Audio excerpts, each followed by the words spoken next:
Bonjour à toutes et à tous, chers membres du club actionnaire du groupe FDJ, bienvenue à cette nouvelle masterclass.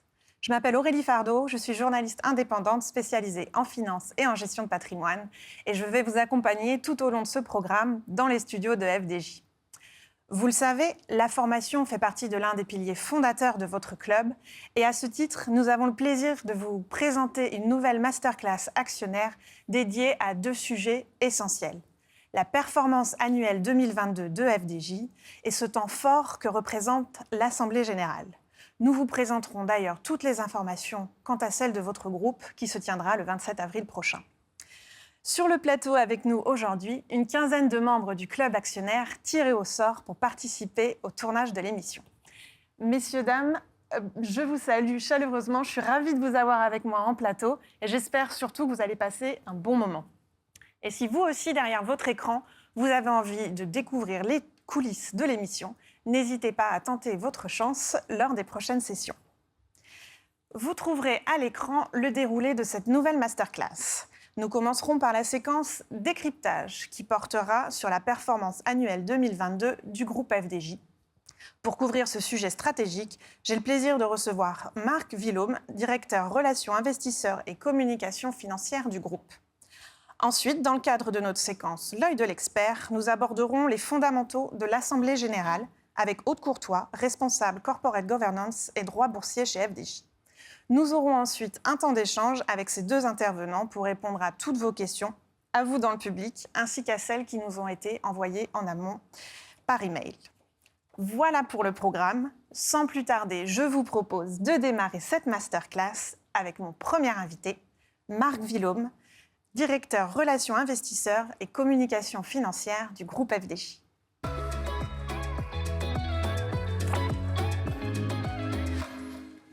Bonjour Marc, bienvenue. Bonjour Aurélie, merci. Bonjour à toutes et à tous.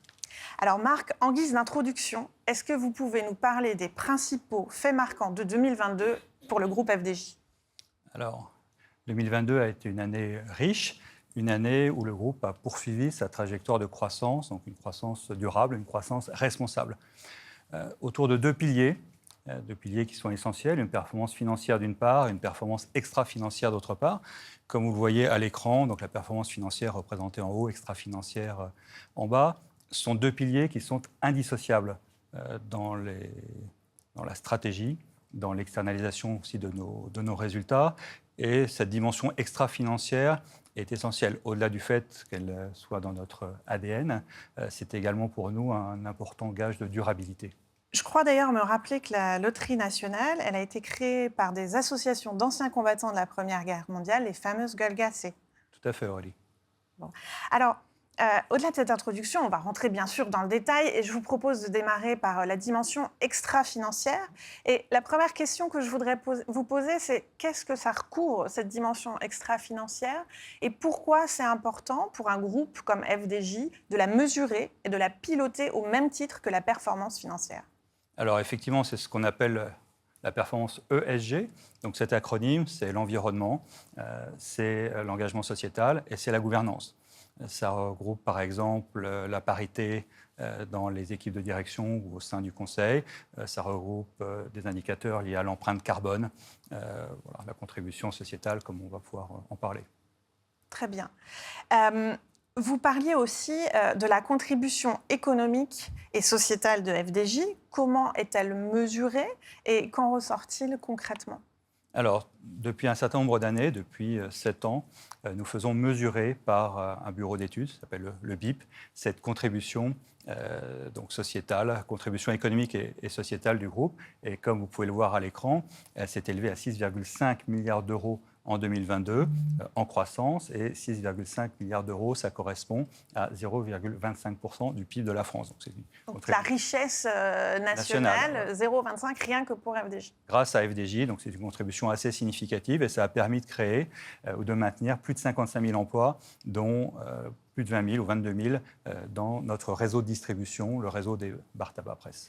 Et on voit aussi à l'écran que cette croissance, elle bénéficie en fait à un large éventail de parties prenantes. Alors, effectivement, parties prenantes au premier rang desquels l'État, via notamment les prélèvements sur les jeux, on le verra plus tard, 4,4 milliards d'euros, mais également ce qu'on va appeler les territoires, avec les détaillants et les fournisseurs français, avec un tissu très large, principalement de PME et de TI, pour à peu près 1,6 milliard d'euros, et après un partage de la valeur entre les collaborateurs et les actionnaires. Pour vous donner une indication, la rémunération des collaborateurs a progressé de 11% en 2022, et celle des actionnaires, si cela est voté à l'Assemblée générale, progressera de 10%. Alors, dans une précédente masterclass, nous avions reçu sur ce même fauteuil en plateau Nathalie Le Garland-Tézec, directrice de la communication institutionnelle et de la marque chez FDJ. Et elle nous avait parlé du jeu responsable, un élément vraiment au cœur de l'ADN du groupe, avec 2 axes principaux, la lutte contre le jeu des mineurs et la lutte contre le jeu excessif. Quelles ont été les initiatives les plus marquantes en la matière au cours de l'année 2022 ? Déjà en 2022, le groupe FDJ a engagé une quinzaine de millions d'euros en faveur de ces actions au titre du jeu responsable. Donc, comme vous l'évoquez, contre le jeu des mineurs, contre le jeu excessif, avec, et je pense que vous les avez vues, un certain nombre de campagnes télévisées, celles que vous voyez sur la slide, donc les règles du joueur. C'est une campagne qui a été primée par l'Association mondiale des loteries en fin d'année. Et vous voyez également sur l'écran un visuel qui était le visuel affiché en point de vente pendant la Coupe du monde de football. Globalement, si je dois relever un point, en ce qui concerne le jeu des mineurs, c'est un triptyque que nous déployons. Premier axe, c'est l'information du grand public. Deuxième axe, c'est la formation des points de vente. Et le troisième, ça va être contrôle, voire sanction des détaillants quand ceux-ci sont pris en défaut. Et pour le jeu des mineurs, pour le jeu excessif, tout ça, ce sont vos actions pour 2022 ? C'est 2022 et ce sont des actions qui sont, on le verra, qui se prolongent, voire qui s'accentuent, qui s'amplifient. Bien évidemment. Alors, en introduction, vous mettiez en avant la performance extra-financière du groupe en nous indiquant qu'elle était élevée et reconnue. Qu'est-ce que vous vouliez dire par là ? Donc, au-delà de la contribution qui est mesurée, un certain nombre d'organismes indépendants nous donnent des notes. Vous voyez à l'écran, donc sur les différents éléments qu'on pouvait évoquer tout à l'heure, par exemple sur la parité ou sur la certification jeu responsable. Mais je vais insister sur les 2 éléments qui sont à droite et à gauche de votre écran. Ce sont des notations, donc la notation A1+, par exemple, pour la 4e année consécutive par Moody's ESG Solutions. Ça veut dire que FDJ est dans le top 5% des sociétés mondiales. Et il y a quasiment 5000 sociétés qui sont analysées par cette agence de rating. Et sur EcoVadis Gold, pareillement, ça veut dire que FDJ fait partie des 5% des sociétés les mieux notées par cet organisme. Et également, ce qui est intéressant quand on est coté en bourse, c'est que vous voyez en bas, FDJ a rejoint un certain nombre d'indices, des indices Euronext, qui sont liés à ces dimensions, ces problématiques ESG. Et également, très récemment, on vient de rejoindre ce qu'est un indice anglo-saxon, qui est le FTSE4Good, qui montre un petit peu la qualité, la reconnaissance, autrefois en externe, du travail et des résultats qui sont obtenus par FDJ. Merci Marc de nous avoir détaillé la performance extra-financière du groupe. On passe maintenant au 2e pilier avec la performance financière de FDJ. Et en guise d'introduction, est-ce que vous pouvez nous rappeler le modèle d'affaires du groupe ainsi que sa particularité ? Alors, comme vous le voyez peut-être à l'écran, des mises de quasiment 21 milliards correspondent à un chiffre d'affaires de 2,5 milliards. Donc les mises ne sont pas le chiffre d'affaires.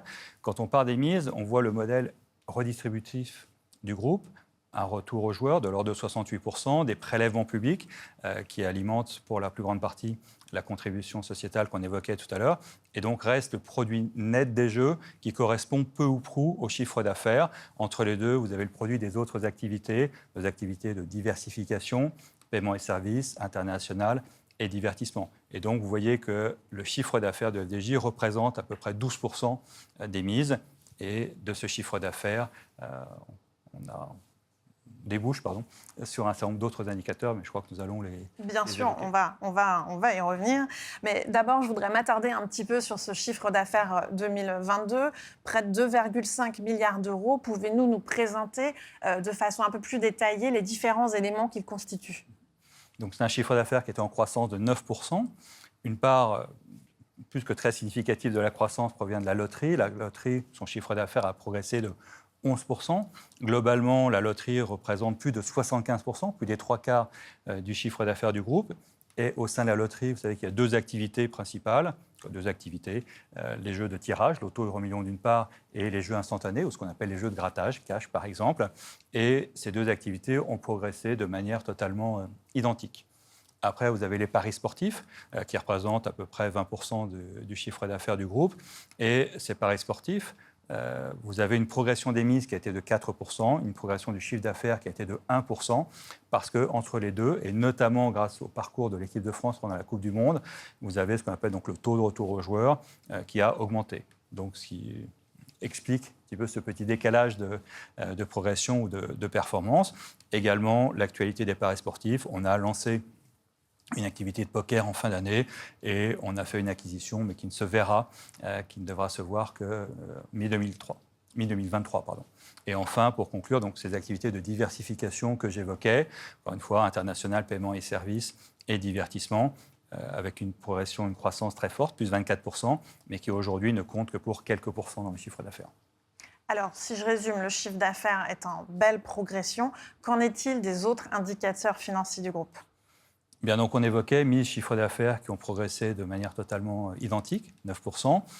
Un EBITDA, alors EBITDA c'est un acronyme anglo-saxon, c'est Earning Before Interest, Depreciation and Amortization. Alors, je vais essayer de le faire en français. Une taxe. En taxe. On n'en oublie pas. Effectivement, vous avez raison, pas tout à fait complet. Donc c'est le résultat d'exploitation du groupe avant les intérêts, avant les impôts et avant les dépréciations et amortissements. Cet EBITDA du groupe lui s'inscrit en progression de 13%, donc une progression plus rapide par rapport à la progression du chiffre d'affaires, d'où un taux de marge qui est le ratio entre l'EBITDA et le chiffre d'affaires, qui ressort à 24% en amélioration par rapport aux 23,1% de 2021. Donc un indicateur qui est bien orienté. Et enfin, un résultat net, lui, en progression de 5%. Le décalage entre l'EBITDA, ou le différentiel de croissance entre l'EBITDA et le résultat net, s'explique par un élément un petit peu technique lié aux frais financiers, mais on pourra revenir si vous le souhaitez. Alors, EBITDA, taux de marge, résultat net, est-ce qu'il y a d'autres indicateurs financiers qui sont particulièrement pertinents à souligner ? On en voit un certain nombre qui s'affichent à l'écran. Est-ce que vous pouvez nous en présenter quelques-uns ? Alors, effectivement, il y a de multiples indicateurs. Ceux que le groupe a retenus, c'est-à-dire ceux sur lesquels le groupe, qui sont des indicateurs de pilotage de la performance du groupe et des indicateurs qui ont été transmis aux investisseurs, notamment au moment de l'introduction en bourse et réitérés. Vous avez la génération de cash, le cash flow libre, et surtout le taux de conversion de ce cash flow libre, de l'EBITDA en cash flow libre. Et au moment de l'IPO, on a dit qu'on visait un taux de l'ordre de supérieur à 80%, de manière récurrente. Voilà, on est à 92% cette année. Et enfin, on arrive sur l'excédent net de trésorerie, qui est un petit peu le cash dont dispose la société, notamment pour des opérations de croissance externe, qui est proche de 1 milliard. Merci Marc, c'est très complet et très clair. J'en arrive à une question importante, la question du dividende. Alors, je vous pose la question, quel sera le montant du dividende pour cette année ? Écoutez, mesdames et messieurs, si vous votez en Assemblée générale, le dividende sera de 1,37 € ou 1,37 €, en progression de 10%. Et l'idée, c'est d'avoir une progression régulière du dividende et une progression qui reflète aussi la croissance de l'activité.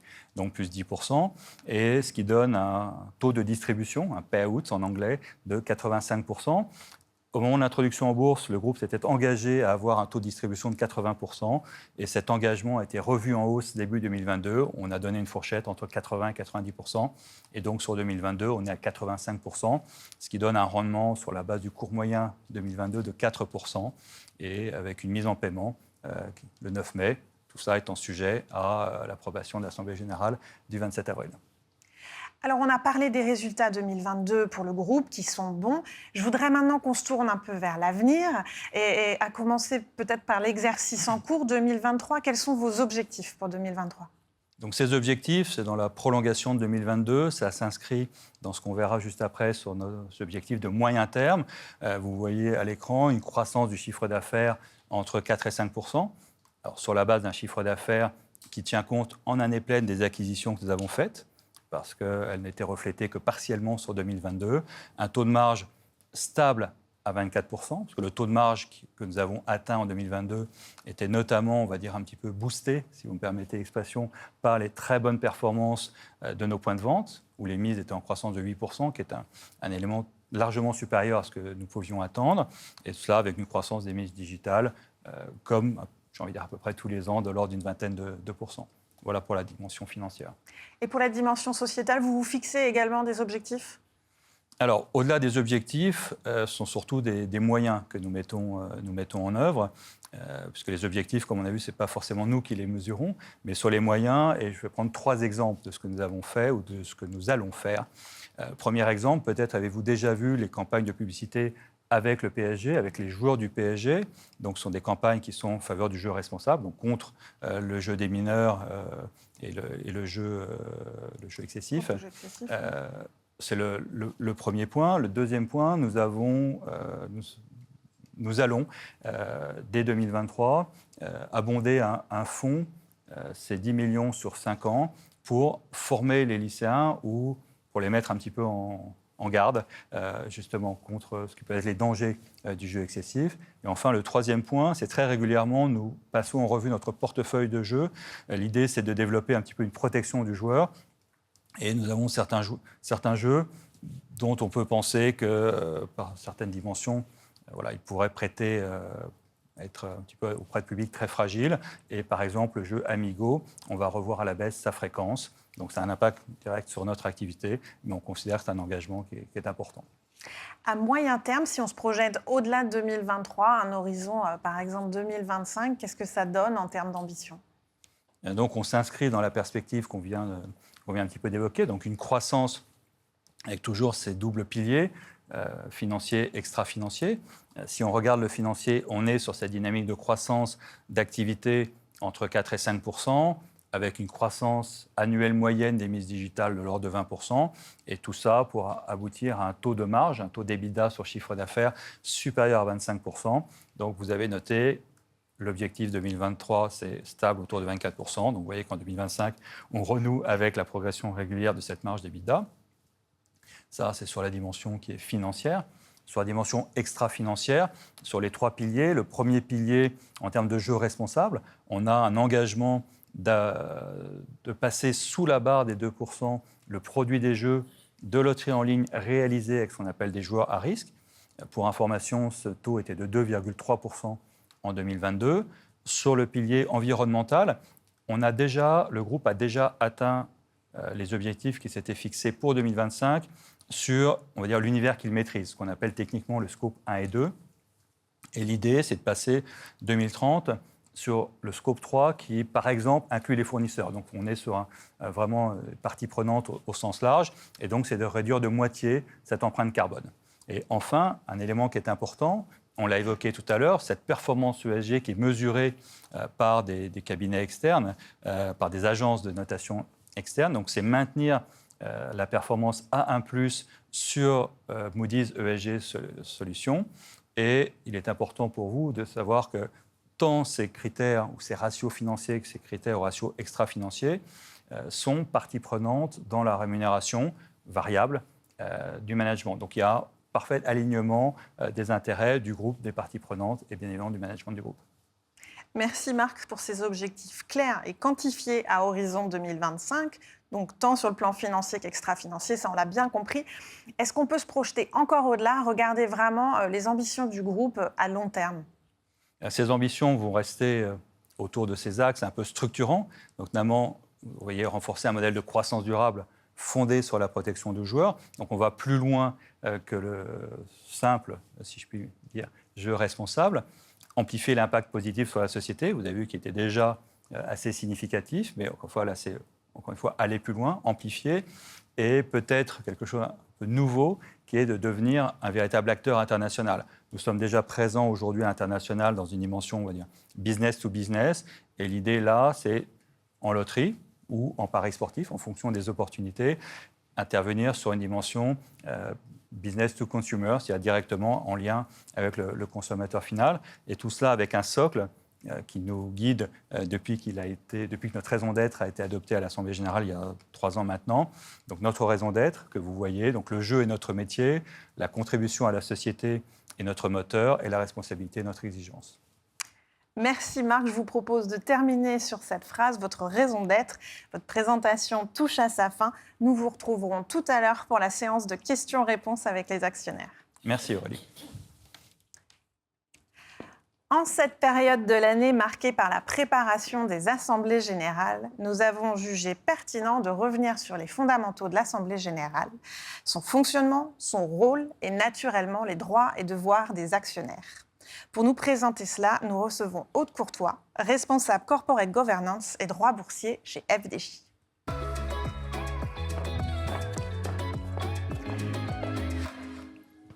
Bonjour Aude, bienvenue, Bonjour, je suis ravie de vous avoir à mes côtés. Bonjour mesdames, bonjour messieurs. Pour démarrer, pourriez-vous nous expliquer en quelques mots qu'est-ce qu'une assemblée générale et qui est concerné? Alors une assemblée générale, c'est une réunion privée qui a lieu entre les actionnaires et la société étant une personne morale, elle est représentée par ses mandataires sociaux, ses dirigeants. Et concrètement, ça sert à quoi, une assemblée générale? Alors une assemblée générale, ça sert à la fois à voter des décisions et puis également à instaurer un dialogue ou à poursuivre un dialogue entre l'entreprise d'une part et ses dirigeants d'autre part. Alors, il y a un terme qui est important lorsqu'on évoque l'Assemblée générale, c'est le terme de résolution pour voter ces fameuses décisions. En quelques mots, une résolution, est-ce que vous pouvez nous expliquer ce que c'est? Et puis, qui est à l'origine de ces résolutions? Alors, une résolution, c'est la décision qui va être appelée à être votée par les actionnaires. Alors, cette décision, elle est proposée par le conseil d'administration de la société et le conseil d'administration de la société soumet au vote des actionnaires ces décisions et ces décisions sont appelées des résolutions. Ces résolutions, il en existe différents types, bien sûr. Il y a des résolutions pour la marche courante de l'entreprise et puis il y a des choses un petit peu plus extraordinaires. Quel impact ça a en termes d'organisation de l'Assemblée Alors, comme générale? on peut le voir à l'écran, là, sur les slides qui passent, il y a deux types d'assemblées générales. Il y a des assemblées générales ordinaires qui votent les résolutions classiques pour la marche courante de la société. Et puis, il y a les résolutions que l'on vote en assemblée générale extraordinaire, c'est-à-dire ce qui sert de l'ordinaire de la gestion de la société. Et donc, l'assemblée générale qui a lieu annuelle, une fois par an pour toutes les structures, c'est une assemblée générale mixte qui est à la fois ordinaire et extraordinaire et dans laquelle on vote des résolutions aux deux titres. Donc, le 27 avril prochain, l'Assemblée générale de FDJ sera une Assemblée générale mixte. Exactement. Très bien. Est-ce qu'on peut aussi avoir quelques exemples de ce type de résolution pour que ce soit vraiment concret? Typiquement, on a des résolutions qui peuvent être très classiquement sur les comptes, en Assemblée générale ordinaire, par exemple, où on va voter les comptes annuels, où on va voter le dividende, comme l'a indiqué Marc tout à l'heure, et la date de versement de ce dividende. Et puis, on a aussi des résolutions qui peuvent apparaître plus extraordinaires au sens premier du terme, comme par exemple s'il y a lieu de modifier les statuts, par exemple. Ok, très bien. Alors, quand on est un actionnaire individuel, on peut légitimement se poser la question du poids de son vote. Qu'en est-il? Alors, tous les actionnaires ont un vote important et le vote de chaque actionnaire est important. Ce qu'il faut comprendre, c'est que la règle théorique, c'est une action égale un vote. Pourquoi je dis la règle théorique? C'est parce qu'en fait, chez FDJ, ce qui n'est pas le cas dans toutes les entreprises, une action détenue pendant 2 ans au nominatif sans discontinuer, c'est-à-dire sans l'avoir vendue et rachetée, c'est-à-dire une action qu'on a gardée pendant 2 ans dans son portefeuille d'actions au nominatif, donne droit à un droit de vote double. D'où l'intérêt de se faire inscrire au nominatif plutôt que de rester avec son action au porteur. Et donc, cette action donne droit à un droit de vote double. C'est pour ça que sur les schémas que vous voyez à l'écran, il y a d'un côté la répartition du capital, c'est-à-dire le nombre d'actions détenues par la société divisé par le nombre d'actionnaires, qui sont ici en catégorie. Et puis, vous avez de l'autre côté le nombre de droits de vote, qui ne correspond forcément pas au nombre d'actions, puisqu'on a plus de l'un que de l'autre, pour les raisons que je viens d'expliquer. Et donc, on voit que la répartition n'a pas la même base, donc n'est pas la même. Et pour les actionnaires individuels et institutionnels du groupe FDJ, quel est leur poids en matière de vote? Alors là, sur le graphique, ils sont à 38%. Ce qui montre, alors il y a dedans des investisseurs institutionnels bien sûr, il n'y a pas que des individuels, mais ce qui montre quand même que c'est un poids extrêmement important et que c'est une part extrêmement importante du vote qui doit être fait au moment de l'Assemblée générale. Vous avez mentionné la différence entre les actionnaires au nominatif et ceux au porteur. Est-ce que vous pouvez détailler un petit peu cette partie pour bien qu'on comprenne la différence? Bien sûr. Donc, une action, elle peut être détenue de plusieurs manières. Vous pouvez avoir votre action sur votre PEA, par exemple, ou sur un compte titre. Et ça, c'est la façon de la détenir.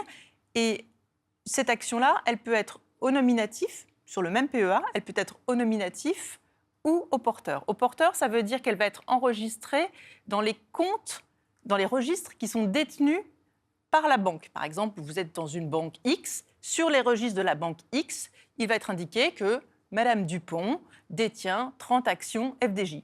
Mais nous, FDJ, on ne pourra pas le savoir. On ne saura juste que dans la banque X, il y a un actionnaire qui détient 30 actions. On n'aura pas le nom de cette personne. Sur les actionnaires et les actions qui sont détenues au nominatif, à ce moment-là, ce sont sur nos registres que les porteurs sont inscrits. Si bien que on sait que Madame Dupont a 30 actions FDJ, qu'elles soient détenues dans sa banque ou directement, ce qu'on appelle au nominatif pur, c'est-à-dire directement gérées par notre teneur de titre. Pourquoi c'est important d'être au nominatif? Parce que ça permet d'établir une vraie relation entre l'actionnaire d'un côté et l'entreprise de l'autre, puisque on connaît cet actionnaire, donc on peut dialoguer avec lui envoyer des informations. On sait, comme on vient de le voir, qu'au bout de 2 ans, il a un droit de vote double, donc c'est également un bénéfice pour lui. Et puis, les démarches sont simplifiées. Par exemple, au moment de l'Assemblée générale, les actionnaires au nominatif reçoivent directement chez eux la brochure de convocation, ce qui n'est pas le cas des actionnaires au porteur, forcément, puisqu'on ne les connaît pas.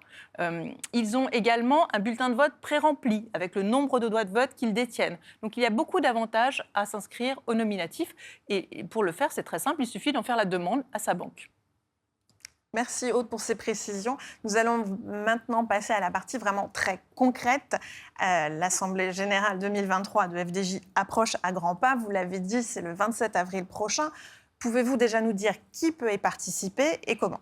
Alors, tout le monde peut y participer à partir du moment où il est actionnaire. Donc, en résumé, seuls les actionnaires peuvent y participer, mais tous les actionnaires. Donc, vous ne pouvez pas venir accompagner de quelqu'un qui n'est pas actionnaire. On ne vient pas en famille à l'Assemblée générale, par exemple? Exactement. On peut la regarder en famille, en différé ou en diffusion sur Internet, mais on ne vient physiquement que si l'on est actionnaire. Alors, pour venir, attention, on ne peut pas se présenter comme ça le jour de l'Assemblée générale et dire « je suis actionnaire ». Donc, il faut avoir fait une demande de carte d'admission. Et cette carte d'admission, elle se fait auprès de son intermédiaire financier, si l'on est au porteur, directement auprès de Uptevia, qui gère pour nous, anciennement KCIS Bank, qui gère pour nous les actionnaires au nominatif. Et donc, il faut ne pas oublier de faire ces demandes un petit peu à l'avance. Et tout est expliqué sur les modalités dans la brochure de convocation. Toujours dans une optique d'être vraiment très pratique, vous pouvez nous dire à quel endroit se tiendra l'Assemblée générale de FDJ? Alors, cette année, l'Assemblée générale se tient, comme l'année dernière, au Palais des Congrès d'Issy-les-Moulineaux. Très bien.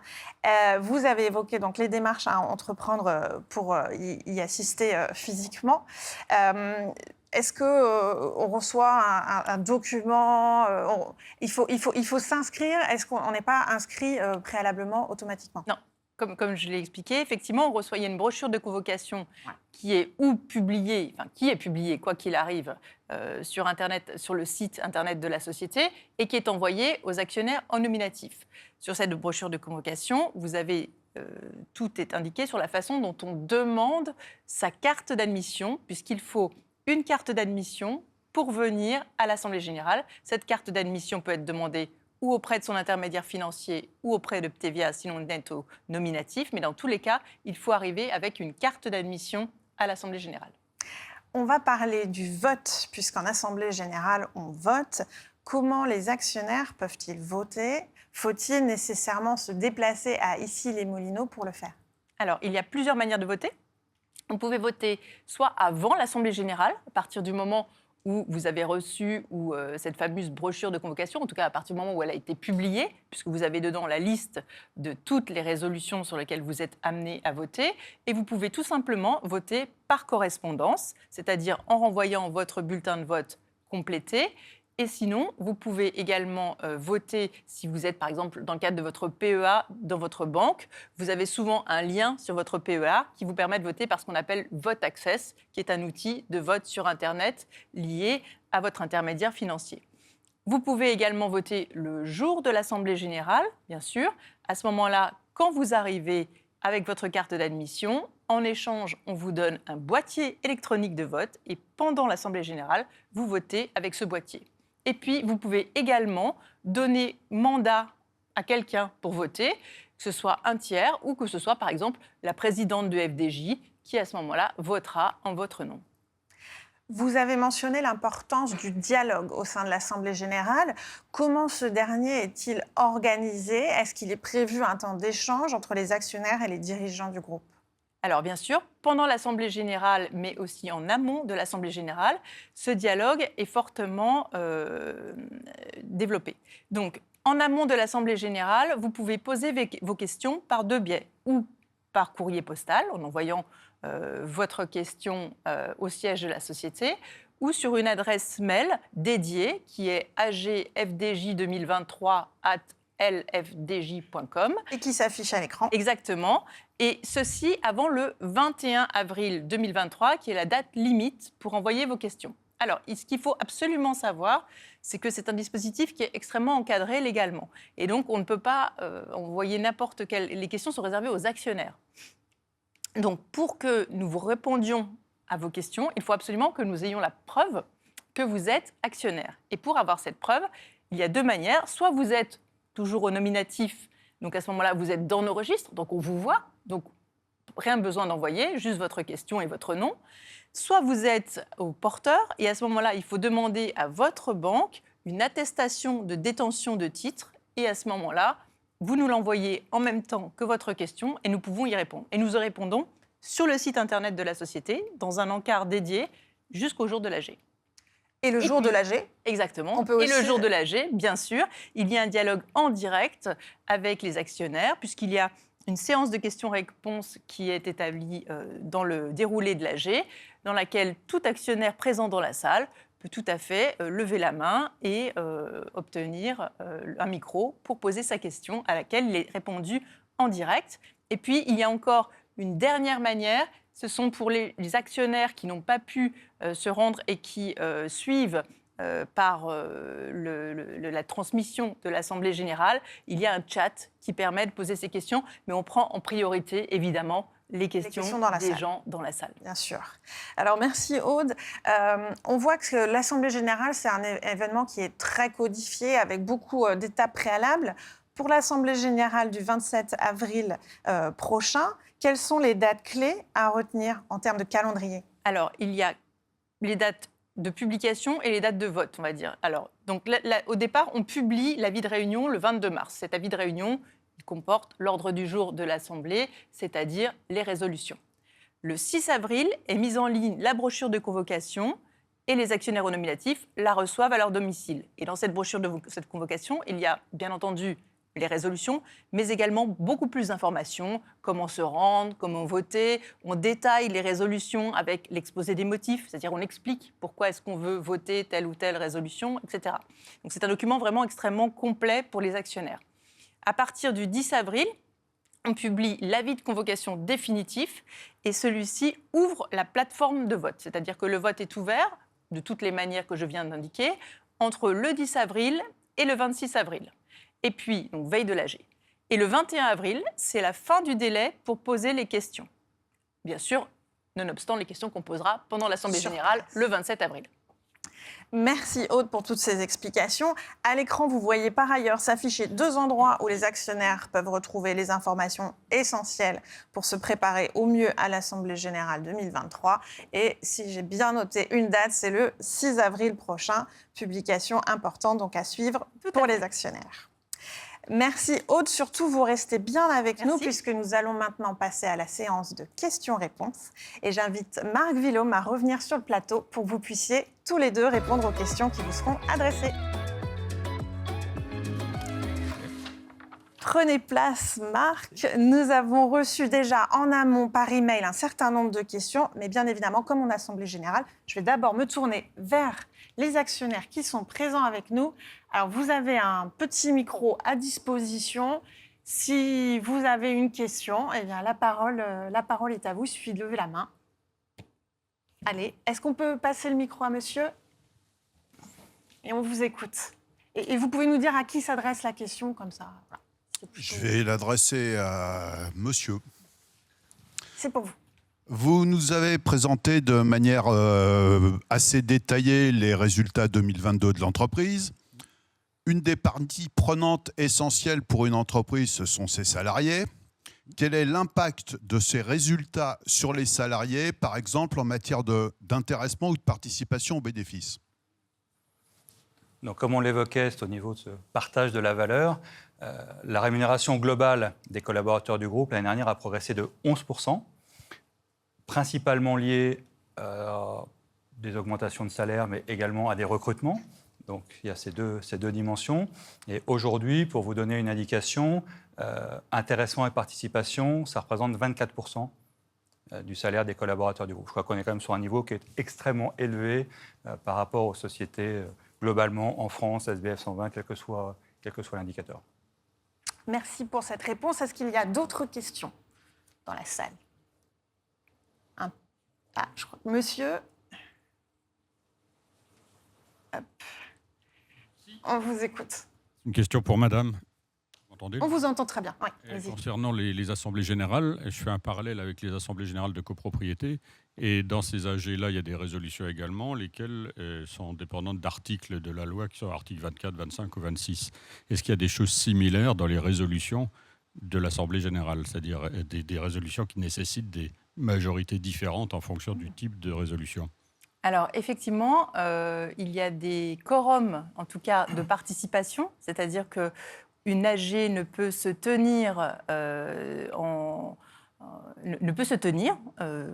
on peut ouvrir une assemblée générale en ordinaire et extraordinaire qu'à partir d'un certain quorum. C'est pour éviter qu'une assemblée générale se tienne avec et qu'elle ne soit pas représentative des gens qui sont censés voter ces résolutions. Donc vous avez effectivement des quorums qui sont différents, qui sont, alors attendez, de mémoire, mais je vais reprendre mes petits post-it pour ne pas vous dire de bêtises, voilà, qui sont sur l'Assemblée générale ordinaire, donc celle qui va voter les comptes, enfin vraiment tout ce qui est classique dans l'entreprise. C'est 1/5 des actions ayant droit de vote qui doivent être présents ou représentés pour que l'on puisse voter ces résolutions. Et puis, en Assemblée générale extraordinaire, c'est 1/4. Ça, c'est plus élevé pour pouvoir être présent et représenté. Et après, mon parallèle s'arrêtera là, parce que je ne connais rien aux assemblées de copropriétaires. Eh bien, une autre question, si vous pouvez passer le micro juste derrière vous. Oui, bonjour, c'est pour monsieur la question. Vous avez parlé d'une activité de paiement et services. Oui. En quoi consiste-t-elle ? Est-ce à dire que la FDJ veut être processeur des moyens de paiement ?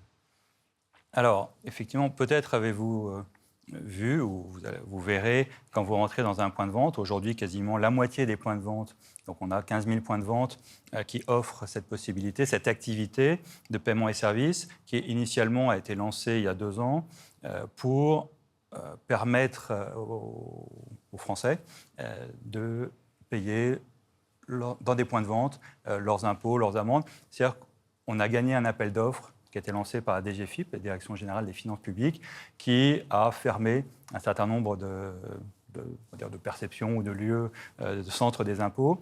Et donc, il a fallu pallier à ça. Il y a eu un appel d'offres, on l'a gagné. Donc, ça donne la possibilité aux Français de payer dans nos points de vente. Donc, c'est factures, par exemple, d'entités publiques, d'écoles, d'hôpitaux. Et c'est une faculté, une facilité que nous sommes en train d'élargir auprès, par exemple, d'énergéticiens ou de bailleurs sociaux. Donc, ça bénéficie de la technologie de nos points de vente. Il n'y a pas d'investissement supplémentaire déployé par FDJ. Et ça, c'est la première étape. Donc, c'est effectivement un réseau d'encaissement. Et voilà, il va y avoir d'autres étapes, notamment sur 2023, où on pourra là faire une gestion de trésorerie, on va dire facilité d'encaissement en cash. Mais voilà, ce sont des développements qui sont à venir. Donc c'est basé sur nos actifs, notre savoir-faire et au bénéfice des Français, mais également au bénéfice des réseaux de distribution, puisqu'on apporte ainsi à nos détaillants des revenus complémentaires. On génère des flux dont on peut penser que par capillarité, ces flux se dirigeront aussi vers d'autres activités portées par le point de vente. Je ne sais pas si j'ai bien répondu. Est-ce qu'il y a une autre question? Je sens qu'on est sur une bonne dynamique. Allez-y, monsieur. Bonjour, la question est pour monsieur. Y aura-t-il cette année une distribution d'actions gratuites décidée à l'Assemblée? Je ne sais pas si c'est dans les... Ce n'est pas à l'ordre du jour des résolutions telles qu'elles sont à ce jour en construction par le Conseil.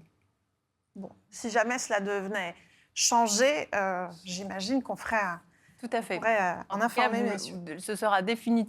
La réponse sera définitive lors de la publication des résolutions. C'est tout ce que je peux vous dire. Très bien. Encore une question, peut-être? Alors, on a madame en haut, et puis juste après, on fera monsieur en bas. Oui, question pour monsieur. J'aurais voulu savoir si vous aviez des zones d'ombre ou d'angoisse particulières liées à l'inflation, la guerre, etc. Parce que les chiffres présentés ont une très belle dynamique, mais est-ce qu'il y a des choses qui peuvent angoisser un financier? Alors, je pense qu'il y a toujours un environnement extérieur qui peut avoir des incidences.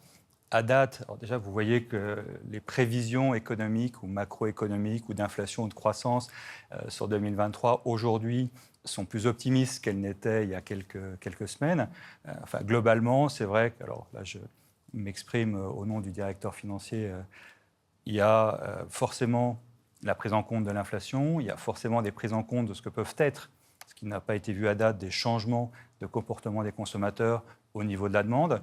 Mais je crois que si vous posez la question soit à Pascal Chaffard ou à Stéphane Pallez, savoir si ça les empêche de dormir, je ne crois pas. En tout cas, le groupe a montré sa résilience, a fait preuve de sa capacité à délivrer cette croissance rentable et durable sur le moyen et sur le long terme. Et tout est fait pour que cela continue. Après, les évolutions de l'environnement économique, ça fait partie de toute société qui est un petit peu agile, de pouvoir les anticiper, les appréhender et continuer à délivrer de la croissance malgré cet environnement économique qui change. Merci. Alors, nous avions une autre question juste en dessous. Je vous en prie. Ma question s'adresse à monsieur. Comment expliquez-vous la quasi-stagnation du cours de l'action depuis 2-3 ans? Alors, depuis 2-3 ans, je crois que depuis l'introduction en bourse... Depuis 2 ans, surtout depuis 2 ans. Alors, depuis l'introduction en bourse, le cours a quasiment doublé, avec des évolutions. Il faut voir à la fois le cours de bourse en tant que tel, il faut voir le cours de bourse par rapport à un environnement économique et boursier. La croissance dont on parlait, cette croissance autour de 5% du chiffre d'affaires, avec un levier opérationnel qui fait que la croissance annuelle moyenne de l'EBITDA est un petit peu supérieure, et un dividende nous, classe FDJ plutôt dans une zone de valeur de rendement avec, si vous comparez, il y a des actifs boursiers pour lesquels la croissance est beaucoup plus importante. Et donc, en fonction, on a eu une excellente performance boursière en 2020, l'année du Covid, où FDJ a été perçu par les investisseurs comme une valeur refuge.